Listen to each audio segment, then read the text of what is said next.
Porter Robinson's Smile album review. Let's chat about it. Hey friends, what's going on? John here from What's Spinning, here tonight to chat about this latest album from Porter Robinson, North Carolina based singer, songwriter, producer, and for many years almost like an IDM and EDM standout, but he kind of started carving out his own niche with a string of very successful EPs in his debut album Worlds. Now, around this time, I was kind of indifferent on Porter's music, to be honest. Tracks like Polygon Dust and Years of War did really excite me and think that he had, something new to offer the electronic music realm. But on the other hand, this album was an hour, and man, was it ever hit and miss, especially when it came to selecting vocal guests. So much so that my excitement for his follow-up album in 2021, Nurture, was minimal at best. I, was curious to say the least, but the hype wasn't there for me. However,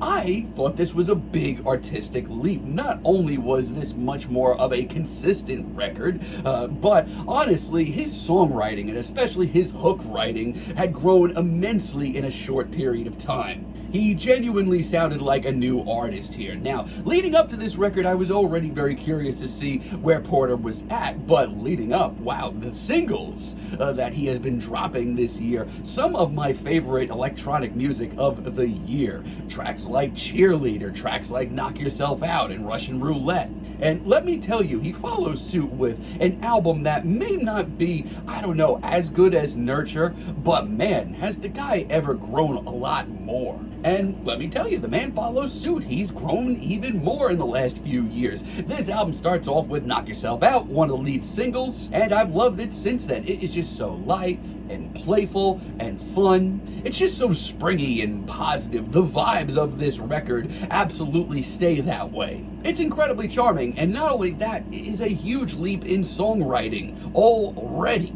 It's just so charming, and not only that, instantly I feel like this is a big leap as far as songwriting goes. Now, while I do still have a lot of issues with his debut album Worlds, and I still love Nurture, I would almost argue that this album is a great jumping in point to Porter's music. It's super catchy, it's super instantaneous, and the vibes, they are great. Then we have Cheerleader, and yeah, I love this track. Of all of the singles leading up to this album, this was my favorite. Mostly because of how wild and genuinely exciting this track gets. There is an urgency to this track and its very sunny synths that I just haven't heard in Porter's music, and that excites me.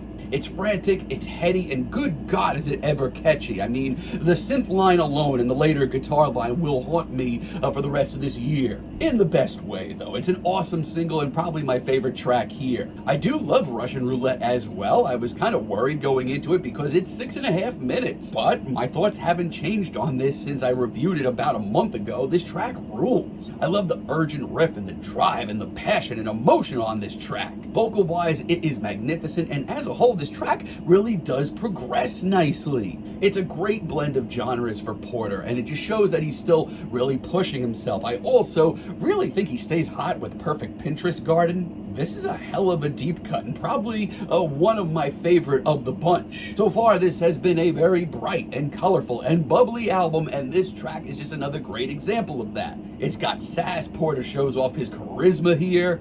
It's also got a seriously nostalgic 90s vibe to it. Not a bad choice. It is so instantaneous and so unbearably catchy. I mean, Porter is on track here. However, I do have to point out, honestly, the ballads on this record.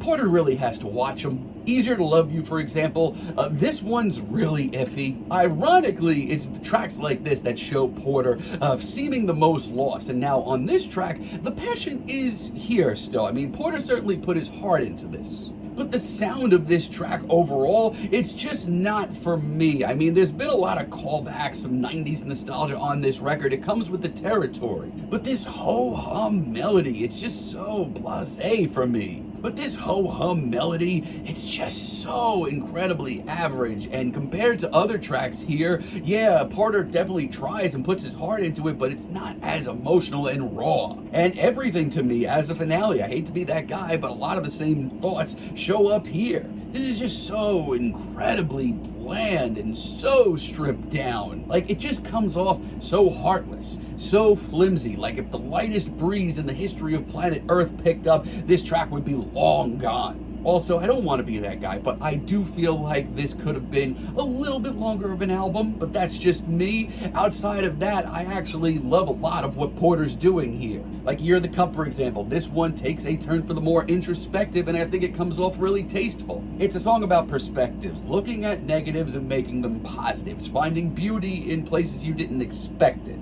And it's not the most instantaneous or punchy track here. It probably took me the longest to get into. But Porter's performance and the introspective lyrics, my God, they are great. It's a pretty powerful track all around, as is Kitsune Mason Freestyle. This one's one of the quirkiest of the bunch. It's funky, it's freaky, it shows Porter trying his hand at some alternative rap practically, but there's some serious swagger shown on this track. It's fun, it's freaky. It shows Porter definitely still has room to grow, and he carries this well, and it's a lot of fun. Also, Mona Lisa featuring Frost Children, one of the best deep cuts here, and a track that I was kind of worried about because I haven't been the biggest fan of Frost Children stuff. But the bigger and bulkier, almost heavier sounds of this track are really exciting. And if you haven't got the memo, a lot of these hooks on this album are incredibly memorable. This one's no different. And Is There Really Happiness sounds like an anthem kind of ready to take off.